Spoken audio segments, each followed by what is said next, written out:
बिस्मिल्लाहिर्रहमानिर्रहीम। आज तक के मोअज़्ज़ज़ नाज़रीन अस्सलाम वालेकुम।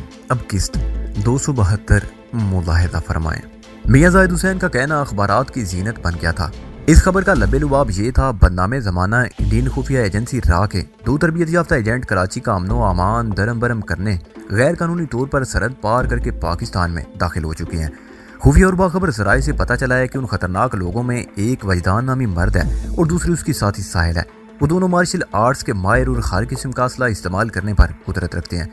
वो कल सुबह अंदरूनी सिंध से कराची पहुंचे और पहली वारदात उन्होंने राशिद मनास रोड पर की, जहां 3 बेगुनाह शहरियों को गोलियों से छिलनी करके वो फरार हो गए।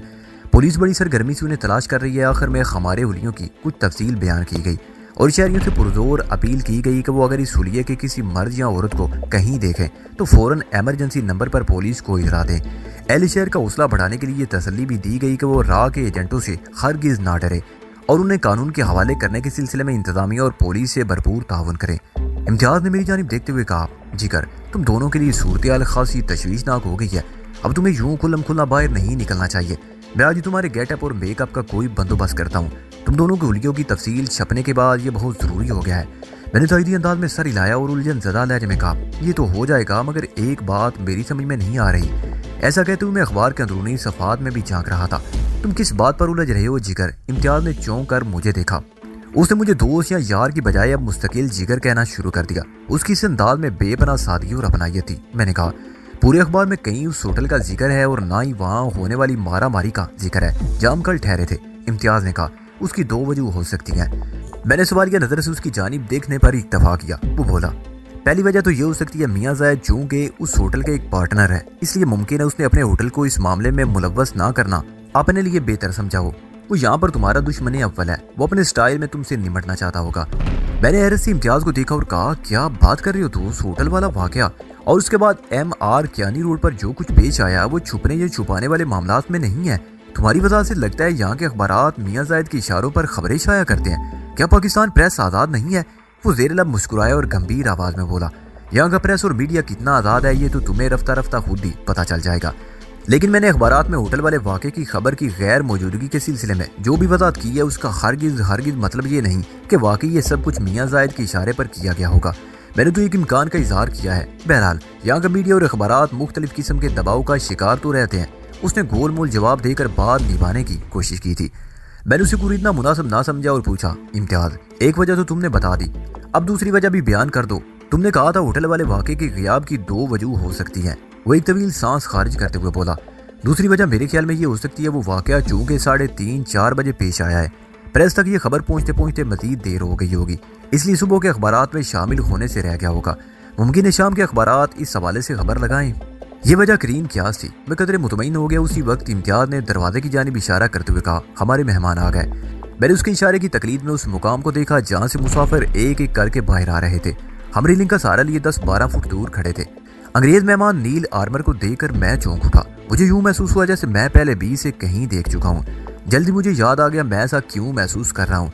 मैं नील आर्मर को पहली मरतबा देख रहा था और मेरे इन महसूसात का सबब ये था कि वो बॉलीवुड के फिल्म स्टार माइकल डगलस से गहरी मुशाबत रखता था। मैंने सिंगापुर और थाईलैंड में माइकल डगलस की चंद फिल्में देखी थी। नील आर्मर की उम्र लगभग 55 साल रही होगी, जबकि माइकल डगलस इस वक्त उससे खासा कम उम्र था। बस इनमें उम्र का ही फर्क था, वरना सेहत और शक्लो शुबात में 19-20 का ही तफावत होगा। नील आर्मर के साथ उसकी सेक्रेटरी भी कदम से कदम मिलाकर चल रही थी। उसने फुल स्कर्ट और ब्लाउज पहन रखा था। खुले बाल शानों पर लहरा रहे थे। उसकी हाइट किसी भी तौर 5'8" से कम नहीं रही होगी। पाँव में मौजूद पिंसल हील सैंडल खटखट की मखसूस आवाज़ पैदा कर रही थी। उसने बड़ी महारत से अपने लिबास को अपने मुताबिक किया हुआ था।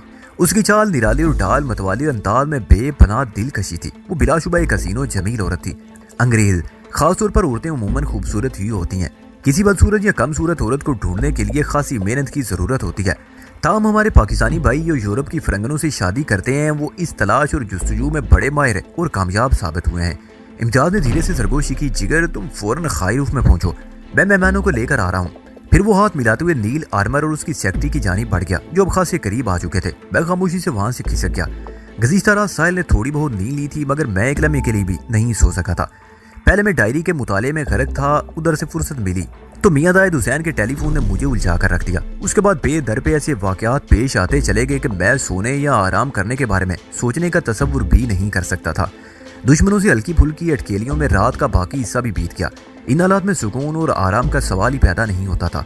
एयरपोर्ट से निकलकर मंजिल तक पहुंचने के दौरान में आंखें खुली रखने की जरूरत थी, लिहाजा मैं नींद से लड़ता रहा। हालांकि इस वक्त दिल तो यही चाह रहा था पढ़कर लंबा सो जाऊं और 2-4 दिन के बाद ही उठूं, मगर यह मुमकिन था और ना ही मुनासिब। इसलिए मैंने इस ख्याल को ज़हन से और ख्वाहिश को दिल से बाहर निकाल फेंका। हाई रूफ में मौजूद इश्तियाक अहमद खासा अलर्ट बैठा था। वो अपनी उकाबी निगाह से बाहर का जायजा भी ले रहा था। एक केक तैयार हालत में उसके दाएं हाथ पर पड़ी थी, जिसे वो आन वायद में इस्तेमाल करने की पोजीशन में था। ड्राइवर बाबर जान बड़ी मशाकी से हाई रूफ को ड्राइव कर रहा था। गैर मुल्की मेहमान हमसे 5-6 फुट आगे एक चिमचिमाती न्यू ब्लू हुंडा अकॉर्ड में मंजिल की जानिब रवाना दवा थे। सब खैरियत गुजरी और हमारा ये सफर डिफेंस सोसाइटी के एक बंगले पर खत्म हो गया। इस आलीशान रिहायशी इलाके में आकर दोनों गाड़ियों में दरमियानी फासला कदरे बढ़ गया और जब इम्तियाज ने हुंडा को एक जीशान बंगले के सामने रोका तो बाबर खान हाई रूफ को उसी स्ट्रीट पर थोड़ा आगे ले गया और फिर गाड़ी को एक जानिब रोक दिया। उसकी मुताद नजर बंगले के गेट पर टिकी हुई थी। मैंने लब कुशाई की और इश्तियाक से पूछा, भाई क्या हम बंगले के अंदर नहीं जाएंगे? उसने ऐसी नजर से मुझे देखा जैसे कोई जवाब ना देना चाहता हो।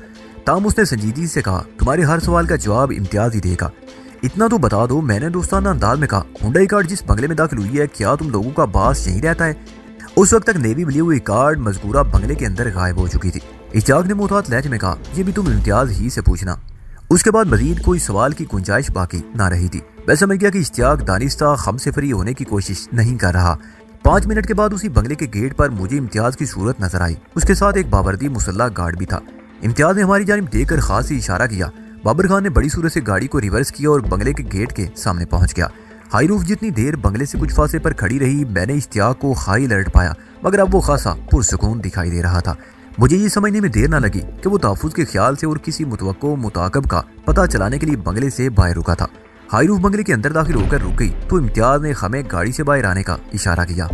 सबसे पहले इश्तियाक और उसके बाद मैं और साहिल हाई रूफ से बाहर आ गए। मुसल्ला गार्ड इम्तियाज की हिदायत पर हमें एक ऐसे कमरे में ले आया जिसे सर्वेंट क्वार्टर कहना इंसाफ की बात थी। हम वहाँ लगभग आधा घंटा रुके। इसी दौरान में चाय पानी से हमारी तवाज़े की गई। फिर इम्तियाज हमें अपने साथ लेकर बंगले से रवाना हो गया। इस मरतबा हम इम्तियाज की ड्राइवरी में सफर कर रहे थे। 2-4 स्ट्रीट घूमने के बाद वो मेन रोड पर आ गया। फिर मुझसे मुखातिब होते हुए बोला, जिगर तुम्हें इंतजार तो करना पड़ा, मगर मेरी भी मजबूरी है। मेहमानों के लिए इब्तदाई इंतजाम करना थे। अब मैं तुम लोगों को अपने फ्लैट पर छोड़कर वापस इसी मसरूफियत में लग जाऊंगा। रात में हम लंबी नशिस्त करेंगे, फिर इत्मीनान के साथ तुमसे बात होगी। मैंने इश्तियाक से पूछा हुआ सवाल इम्तियाज से दोहराया, यार जिस बंगले में तुमने गैर मुल्की मेहमानों को पहुंचाया है, क्या तुम्हारा बास भी वहीं रहता है? नहीं। उसने नफी में गर्दन हिला दी। वो बंगला सिर्फ मेहमानों के क़याम के लिए इस्तेमाल होता है, और वो भी VIP मेहमानों के क़याम के लिए। खातरदारी, देखभाल और हिफाजत के लिए वहाँ निस्फ दर्जन मुलाजिम है। एक मुसल्ला गार्ड की झलक तो तुम देख ही चुकी हो। मुंतकी तौर पर मेरा अगला सवाल ये बनता कि अगर तुम्हारा बास उस बंगले में नहीं रहता तो फिर कहाँ रहता है? मगर मैंने इम्तियाज से ये सवाल नहीं किया।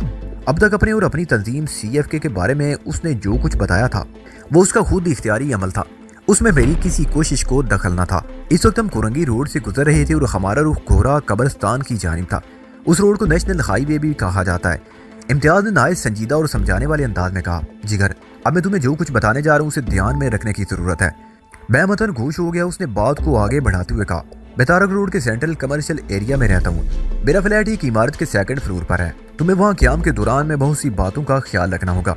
एक लम्हे को वह खामोश हुआ, गाड़ी को घोरा कब्रिस्तान से दाईं जानी मोड़ा और कहा, बिल्डिंग के लोग मेरे बारे में ये जानते हैं कि मैं अपनी बीवी और छोटे भाई के साथ वहाँ रहता हूँ। वो रोजाना हमें आते जाते भी देखते हैं। तुम दोनों मेरे रिश्तेदारों की हैसियत से वहाँ क़याम करोगे। और तुम्हारी बीवी और छोटा भाई? साहिल ने पूछा। वो भी वहीं रहेंगे, इम्तियाज ने कहा।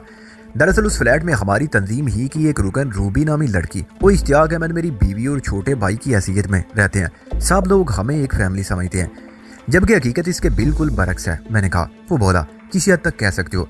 एक तरह से हम लोगों को जो तासर दे रहे हैं उसमें कुछ ऐसा गलत भी नहीं है। हम तीनों एक ही तंजीम से मुंसलिक हैं।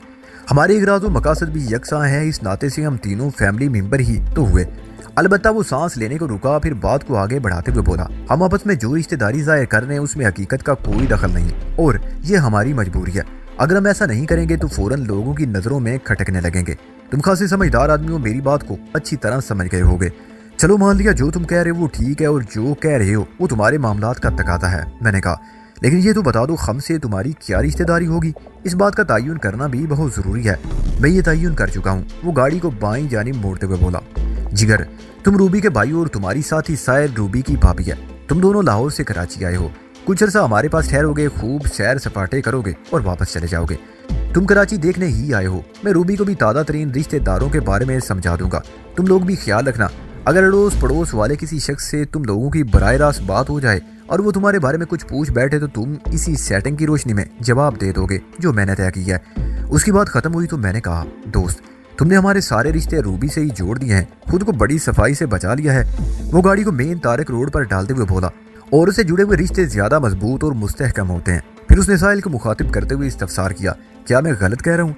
साहिल ने उसकी बात की तायद की, इम्तियाज मैं तुम्हारे ख्याल से मुत्तफिक हूँ। वो दोबारा मेरी जानिब मुतवज्जो होते हुए बोला, जिगर रूबी से तुम्हारी रिश्तेदारी जोड़ने की एक और ख़ास वजह भी है। ऐसी क्या खास वजह हो सकती है? इम्तियाज मेरे लहजे में हैरत थी। वो संजीदा अंदाज इख्तियार करते हुए बोला, दरअसल रूबी का ताल्लुक भी लाहौर ही से है। हालात और गर्दिश वक्त उसे लाहौर से कराची ले आई, फिर एक इत्तफाक ने उसे हमारी तंजीम में शामिल कर दिया। तुम भी चूंकि बुनियादी तौर पर लाहौर ही से ताल्लुक रखते हो, इसलिए मैंने तुम्हें रूबी का भाई बना दिया है। अब इन रिश्तों का रोल अदा करना तुम दोनों की जिम्मेदारी है। साहिल ने कहा, फैजान तुम इस रिश्तेदारी को दूसरे रुख से भी तो देखो, दूसरा रुख तुम ही दिखा दो, मैंने सादगी से कहा। वो बोली, हम दोनों बिलवास्ता और बिलावास्ता रूबी और इम्तियाज के रिश्तेदार हैं। भाई जब तुम रूबी के भाई हो तो फिर इम्तियाज के साले हुए, और साले की बीवी यानी मैं इम्तियाज की भाभी ही लगूंगी ना। उसने अल्फाज साले की बीवी बड़े मानी खेज अंदाज में अदा किए थे। मैं उसकी शरारत को समझ गया और जू मानी लहजे में बोला, तुम्हारे खूब मजे आ रहे हैं साहिल। इम्तियाज ने गली में गाड़ी रोकते हुए कहा, एक छोटा सा काम तुम लोगों को खुद भी करना है। हम दोनों ने सवालिया नजरों से उसे देखा। वो ठहरे हुए लहजे में बोला, जिस सरगर्मी से तुम्हें तलाश किया जा रहा है उस सूरत का तकादा ये है कि तुम दोनों फिल फोर अपने हुर्रियत और शख्सियत और वैसियत में तब्दीली पैदा कर लो। मैं आज रात तक इसका इंतजाम कर दूंगा, बस तुम लोग अपनी नई शख्सियत के लिए नए नामों का इंतखाब कर लो। मैंने कहा, ठीक है, ये काम शाम से पहले हो जाएगा। हम गाड़ी से बाहर आ गए। इम्तियाज ने गाड़ी को लॉक किया और हम उसकी तकलीद में एक 4 मंजिला इमारत के जीने चढ़ने लगे। इम्तियाज ये तो बता ही चुका था कि उसका फ्लैट इस इमारत के 2nd फ्लोर पर था। इस इमारत के हर फ्लोर पर सिर्फ 2 फ्लैट थे, आमने सामने बने हुए। इम्तियाज ने 2nd फ्लोर के एक फ्लैट के सामने रुककर जेब टटोलते हुए कहा, इस वक्त फ्लैट में कोई भी नहीं। रूबी दोपहर के बाद आएगी। लोगों की मालूमात के मुताबिक वो किसी स्कूल में पढ़ाती है। वैसे यहाँ के लोग अपने काम से काम रखते हैं। तुम लोगों को किसी किस्म की परेशानी का सामना नहीं करना पड़ेगा। मैंने रूबी को फ़ोन करके तुम दोनों के बारे में मुख्तसरन बता दिया है। वो जब 2 बजे वापस आएगी तो तुम्हें तन्हाई का एहसास नहीं होने देगी। उसके बाद इम्तियाज ने जेब से फ्लैट की चाबी बरामद की और अगले ही लम्हे हम तीनों उस फ्लैट के अंदर थे। 2 बेडरूम, एक ड्राइंग रूम और कुशादा लाउंज पर मुश्तमिल वो एक साफ सुथरा फ्लैट था। वहाँ मौजूद खारिश ब्यारी और सलीके की थी। इम्तियाज ने एक बेडरूम की जानिब इशारा करते हुए कहा, तुम दोनों फिलहाल उस कमरे पर कब्जा कर लो, फाइनल सेटिंग रात में करेंगे। तुम कब तक वापस आओगे? मैंने इम्तियाज से सवाल किया। इस बारे में कुछ नहीं कहा जा सकता जिगर। वो छत की जानिब देखते हुए बोला, मैं शाम में भी आ सकता हूँ, रात में भी और रात गए भी और आला सुबह भी। वो थोड़ा तवक्कुफ करने के बाद बोला, तुम लोग बिल्कुल बेफिक्री से यहाँ रहो। रूबी के आने से पहले अगर कोई नाक करे तो तुम उससे हस्बे जरूरत निमट लेना। सारी बातें तो हमने तय कर ही ली हैं। दोपहर के बाद तो रूबी सब संभाल लेगी। वो जाने लगा तो मैंने इधर उधर निगाह दौड़ाते हुए पूछा, यहाँ फोन तो होगा? हाँ फोन मौजूद है। वो इस बात में हिस्सा हिलाते हुए बोला, उधर दूसरे बेडरूम में रखा है, कहो तो यहाँ ले आऊँ? फिर उसने जरा तवक्कुफ करके मुझसे सवाल किया, क्या तुम किसी को फोन करना चाहते हो? हाँ, चंद दोस्तों से रब्ता करूंगा, मैंने जवाब दिया। क्या तुम्हारे फोन से सिंगापुर कॉल हो सकती है? बराह रास्त तो ये मुमकिन नहीं, उसने जवाब दिया। सिंगापुर बात करने के लिए तुम्हें कॉल बुक करवाना होगी। खैर कोई बात नहीं, तुम ये फोन इस्तेमाल कर सकती हो। फिर उसने टेलीफोन सेट हमारे कमरे में लाकर रख दिया और इंटरनेशनल कॉल बुक करवाने के लिए एक्सचेंज का कोड नंबर बताने के बाद बोला, अब मैं चलूंगा, तुम लोग आराम करो। अगर कहूँ तो दरवाजे को बाहर से लॉक कर जाऊं? रूबी के पास अपनी चाबी मौजूद है, वो जब आएगी तो लॉक खोलेगी। मैंने कहा, नहीं, तुम दरवाजे को बाहर से मुकफ्फल ना करो, मैं अंदर से बोल्ट कर लेता हूँ। रूबी के आने पर मैं दरवाजा खोल दूंगा। अगर तुम बाहर लॉक लगा गए तो फिर हम किसी हंगामी सूरत हाल में अंदर से दरवाजा नहीं खोल सकेंगे। ये रिस्क लेना ठीक नहीं। किसी वक्त भी कोई हादसा पेश आ सकता है, कोई ट्रबल शूटिंग हो सकती है, घर के अंदर आग भड़क सकती है। इस किस्म के हालात में हमारे लिए जाए फरार रहना चाहिए। तुम बिल्कुल ठीक कह रहे हो फैजान, वो तायदी अंदाज में बोला। एहतियात के तकाज़ों को नजरअंदाज नहीं करना चाहिए। फिर वो जाने के लिए दरवाजे की जानिब कदम बढ़ाने लगा तो मैंने कहा, इम्तियाज तुम्हारे साथ तफसीली मीटिंग तो रात को होगी, लेकिन एक सवाल ने मेरे जहन को बुरी तरह उलझा रखा है। अगर सरे 10 उसका जवाब मिल जाए तो मुझे इत्मीनान हो जाएगा। क्या सवाल का ताल्लुक मुझसे है? खालिसतन वो सवाल तुम ही से मुतल्लक है। मैंने उसके चेहरे पर निगाह जमाते हुए कहा। वो संजीदगी से बोला, पूछो, क्या पूछना चाहते हो? मैंने कहा, इम्तियाज हमारी मुलाकात को अभी 24 घंटे भी नहीं गुजरे। गुज़िश्ता रोज दोपहर के वक्त हम पहली मरतबा मिले थे। इस कलील मुद्दत में एक दूसरे को जान लेना और दूसरे पर ब्लाइंडेड फैत करना समझ में आने वाली बात नहीं। तुम मेरा मतलब समझ रही हो ना? मैंने जरा तवक्कुफ करके सवालिया नजर से उसे देखा। वो बोला, जरा वजाहत करो जिगर, तुम अपने एतमाद की बात कर रही हो या मेरे की? खास तौर पर तुम्हारे एतमाद की। मैंने एक एक लफ्ज पर जोर देते हुए कहा, मेरा एतमाद तो तुम्हारे एतमाद से मशरूत है।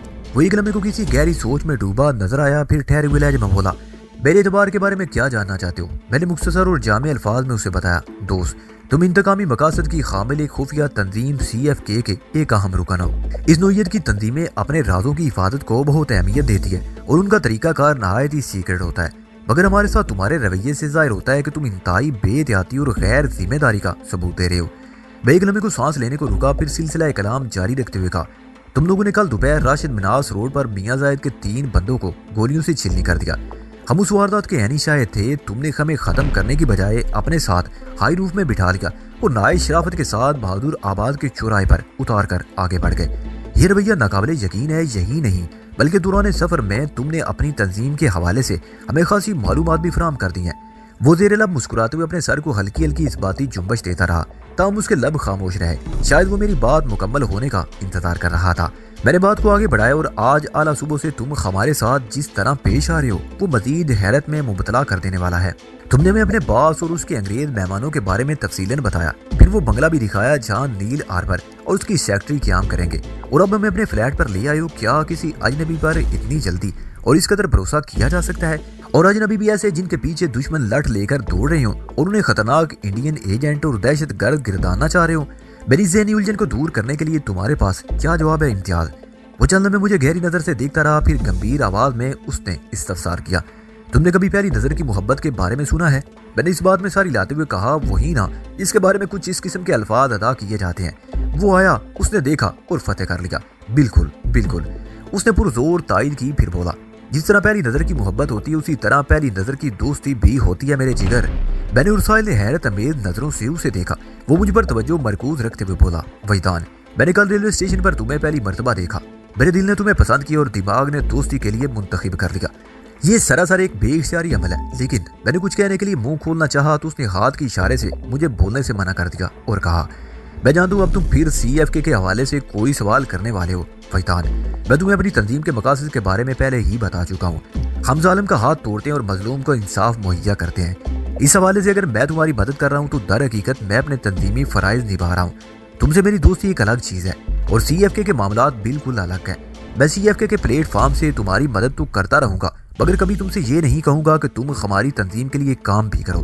मेरी दोस्ती सिर्फ और सिर्फ तुमसे है, जो हर किस्म के मफाद से बालातर और जुदा गाना है। तुम यकीन करो या ना करो। उसके लफ्जों से सच्चाई और लहजे से खुलूस टपकता था। मैंने इस वक्त इम्तियाज की आंखों में बेलोस दोस्ती के जज्बात उमड़ते देखे और बेइख्तियार आगे बढ़कर उसे गले से लगा लिया। चंद माह तक हम दोनों बगलगिरी की हालत में खामोश खड़े एक दूसरे को पीते रहे। फिर इम्तियाज ने मेरे दोनों बाजुओं को अपने हाथों की मजबूत गिरफ्त में जकड़ते हुए जज्बात से मगलूब आवाज में कहा, वहीदान, मैंने तुमसे दोस्ती का दावा किया है तो कदम कदम पर इसे निभाने की कोशिश भी करूंगा। तुम देख लेना मैं अपने कोल फेल में कितना रास पार हूँ। मैंने कहा, मैंने भी दोस्त मानकर तुम्हें गले लगाया है। तुम वहीदान की दोस्ती को कभी फरामोश नहीं कर सकोगे। वो पूरी एतमाद लहजे में बोला, इंशाअल्लाह हमारी ये दोस्ती मिसाली साबित होगी। इम्तियाज, मेरी सारी जिंदगी दुश्मनों से निबर्द आजमाई में गुजरी है। मैंने कहा, मैंने भी हमेशा कमजोर की मदद की है और ताकतवर की आंखों में आंखें डालकर उसे नाको चने चबवाए हैं। मैं तुम्हें तफसील से बताऊंगा कि बेरी रिकॉर्ड पर कितने बड़े बड़े खूनी मार के दर्ज हैं। मैंने अपने रोजो शब हक की सरबुलंदी और बातिल की सरकोबी में बसर की है। तुम इसे राइट एंड रॉन्ग की जंग भी कह सकती हो। हमारी तंजीम भी कुछ इसी किस्म की जंग लड़ रही है। इम्तियाज ने कहा, हाँ मुझे कुछ अंदाजा हो रहा है। रफ्ता रफ्ता तुम्हारा ये अंदाज यकीन में बदल जाएगा वहीदान, उसने कहा। मैंने पुरसोच अंदाज में कहा, इम्तियाज, कल जब तुमने मुझे अपनी तंजीम से मुतारफ कराया था तो मुझे ये सब सुनकर बड़ा अजीब सा लगा था और मैंने CFK के हवाले से बाज तनकीदी और तंदिया जुमले भी कह डाले थे। दरअसल इस किस्म की तंजीम का जिक्र मैं पहली मर्तबा सुन रहा था और इसलिए भी मुझे हजम नहीं हो सका था। हालांकि मैं भी गुज़िश्ता कई साल से वही करता आ रहा हूँ जो तुम्हारी तंजीम के मकासद हैं। ये गैर सरकारी इंसाफ है वहीदान, इम्तियाज ने कहा।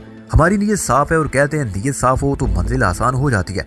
हम एक नेक काम कर रहे हैं, इसलिए कुदरत भी हमारी मदद करती है। मैंने कहा, इम्तियाज, तुम्हारी CFK का मिशन मेरे अज़ाइम से लगाव रखता है।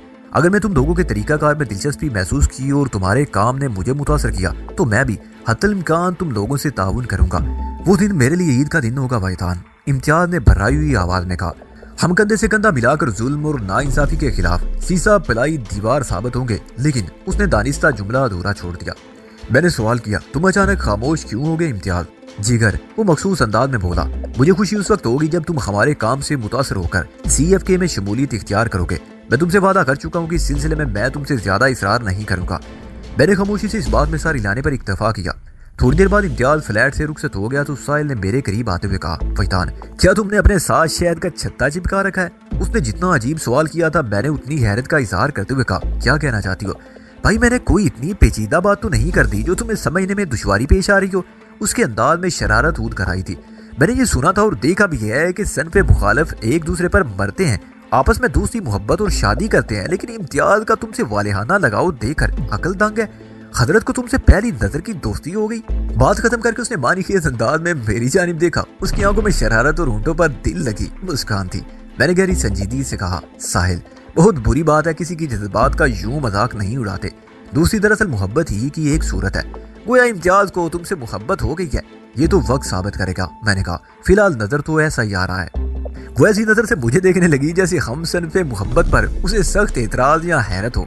मैंने उसकी निगाह का मफहूम जानने के बाद ठहरी हुई आवाज में कहा, साहिल, सच्ची और खालिस मोहब्बत सनफ और जिन्स की मोहताज नहीं होती, वो सिर्फ मोहब्बत होती है। आप चाहें तो बकरी के एक बच्चे से भी मोहब्बत कर सकते हैं। लाजवाब होकर उसने मौजू बदल दिया और इस तरह अंदाज में बोली, तुम सिंगापुर में किससे बात करना चाहते हो? है मेरे चंद दोस्त वहाँ, मैंने सरसरी अंदाज में कहा। यानी हम सनफ दोस्त हैं? या उसने सवालिया अंदाज में जुमला नामुकम्मल छोड़ दिया। मैंने कहा, तुम्हारे सामने ही बात करूंगा, तुम देख लेना मेरे वो दोस्त हम सनफ है या सनफे मुखालिफ। एक लम्हे का तवक्कुफ करके मैंने कहा, फोन बाद में करेंगे, पहले जरा फ्लैट का तनकीदी जायजा तो ले लें। हम बेडरूम का दरवाजा खोलकर बाहर आ गए। जाते हुए Imtiaz bedroom this air condition को ऑन कर गया था। मैंने कमरे का दरवाजा बंद किया, फिर दाखिली दरवाजे को अंदर से बोल्ट कर दिया। उसके बाद हम फ्लैट के दीगर हिस्सों का मुआयना करने लगे। दूसरा बेडरूम भी एयर कंडीशनर और अटैचड वॉशरूम की सहूलत का हामिल था। इसके अलावा लॉन्ज में भी एक कॉमन वॉशरूम मौजूद था। ड्राइंग रूम की आराइश में सादगी और पुरकारी नजर आती थी। वहाँ बैक वक्त 10-12 अफराद बैठकर बाहम कलाम हो सकते थे। तब थोड़ी देर के बाद हम दोनों वापस बेडरूम में आ गए। मैंने बेड पर बैठकर टेलीफोन सेट को अपनी गोद में रख लिया। साहिल भी आकर मेरे पहलू में बैठ गई। उसके बदन का गुदाद मैं अपने जिस्म पर महसूस कर रहा था। मैंने टेलीफोन एक्सचेंज में अवरेजर कॉल की बुकिंग के लिए ऑपरेटर का नंबर डायल किया। राब्ता होने पर मैंने ऑपरेटर से सिंगापुर का एक नंबर मांग लिया। मुझे ज्यादा देर इंतजार नहीं करना पड़ा और मतलूबा फोन नंबर पर मेरी बात करवा दी गई। मैंने दरअसल सिंगापुर के सेंट्रल पुलिस हेडक्वार्टर का नंबर मिलवाया था। दूसरी जानिब से पूछा गया, किससे बात करनी है? मैंने कहा, इंस्पेक्टर चियांग शू से। आपकी तारीफ नायत ही शाइस्ता अंग्रेजी में सवाल किया गया। मैं इंस्पेक्टर का एक दोस्त बात कर रहा हूँ, मैंने शाइस्ता अंदाज में कहा। मेरा नाम वैदान अली है। दूसरी जानिब से मुझे इंतजार करने को कहा गया। फिर 15 सेकंड के बाद वही आवाज मेरी समाज से टकराई। इंस्पेक्टर चियांग शू इस वक्त हेडक्वार्टर में मौजूद नहीं। कल रात उसके एक अजीज का इंतकाल हो गया। वो उसी अजीज के घर पर होगा। क्या मुझे वहाँ का फोन नंबर मिल सकता है? मैंने दरख्वास्त अमेज लहजे में कहा। दरअसल मैं उससे बहुत जरूरी बात करना चाहता हूँ। फोन पर बात करने वाले ने माजरत करते हुए कहा, सॉरी मिस्टर, वहाँ का फोन नंबर मुझे मालूम नहीं, तुम अपना कांटेक्ट नंबर छोड़ दो। इंस्पेक्टर जब भी हेडक्वार्टर का चक्कर लगाएगा तुम्हारा पैगाम उस तक पहुँचा दिया जाएगा। वो जरूरी समझेगा तो तुमसे राब्ता कर लेगा। मैं अपना नाम तो बता ही चुका था। टेलीफोन सेट की पेशानी से पेवुस फोन नंबर भी नोट करवा दिया। फिर वो टेलीफोनिक राब्ता खत्म हो गया। मैंने रिसीवर रखा तो साहिल इंस्पेक्टर चियांग शू के हवाले से मुतअद्दिद सवाल कर डाले। मैं उसे अपनी इब्तदाई जिंदगी के मुताल्लिक बता चुका था। सिंगापुर में गुजारे हुए वक्त में चियांग शू ने मेरी बहुत मदद की थी। वो मेरे वालिद साहब आबद अली का गहरा दोस्त था। वालिद के इंतकाल के बाद चाचा प्रताप सिंह और चियांग शू ने हकीकी मानों में मेरे सरपरस्त का किरदार अदा किया था। प्रताप सिंह अब आन-जानी हो चुका था। मैं साहिल को चियांग शू के बारे में तफसीलन बताने लगा तो वो और मेरे नजदीक आ गई। वो तो पहले मुझसे जुड़ी बैठी थी। मजीद कुर्बत का मतलब था कि वो मेरे अंदर उतरने की तगोदो में मसरूफ हो गई थी। मेरे ज़हन में खतरे की घंटी बज उठी। नीलगिरी के कहे हुए अल्फाज मेरी समाज में गूंजने लगे। उसने बड़े वादे अंदाज में मुझे बावर कराया था, जब भी कोई औरत तन्हाई में मेरा कुर्ब हासिल करने की कोशिश करेगी तो उस औरत के अंदर नीलगिरी मेरी खलूवत में उतर आएगी। उसने ऐसा सिर्फ कहा ही नहीं बल्कि 1-2 मरतबा तो साबित भी कर चुकी थी। उसके बाद मैं खासा मोहतात हो गया। इस वक्त जाने क्या हुआ, मेरे जहन में एक अछूता ख्याल बिजली के कूदे की मानंद चमका और मैंने चश्मे ज़दन में फैसला कर लिया कि इस ख्याल को अमली जामा पहनाऊंगा। इस वक्त मेरी निगाह साहिल के चेहरे पर मरकूज थी। मेरे ज़हन में उभरने वाले ख्याल को वो जान नहीं सकी, ताहम मेरे चेहरे के बदलते हुए तासरात ने उसे चौंकने पर मजबूर कर दिया था। चेहरे को दिल की किताब कहा जाता है। साहिल मेरे इरादे को भांपने की कोशिश करते हुए उलझन ज़दा लहजे में मुस्तफसर हुई। फैतान, तुम क्या सोच रहे हो? मैं एक टेस्ट के बारे में सोच रहा हूँ। मैंने उसके इशारे पर हाथ रखते हुए कहा, उसके लिए मुझे तुम्हारे ताउन की जरूरत है। उसके बदन में एक खफीफ सी झुरझुरी नमूदार हुई। उसने हैरत भरे लहजे में पूछा, ये अचानक तुम्हें किस टेस्ट की सूझी है? मैं एक तजर्बा करके देखना चाहता हूँ, मैंने संजीदगी से कहा। उसकी हैरत इस तेजाब में बदल गई। किस किस्म का तजर्बा? इस किस्म का तजर्बा। मैंने ये जुमला अदा करते उसकी कमर में हाथ डालकर उसे अपनी आगोश में गिरा लिया। फिर मेरा चेहरा उसके चेहरे पर झुक गया। वो फटी फटी सी आंखों से यकटक मुझे तकने लगी। उसके सानों गुमान में भी नहीं होगा कि मैं इस नोयत की कोई हरकत भी कर सकता हूँ। उसके जज्बात और एहसासात को जैसे चुप सी लग गई।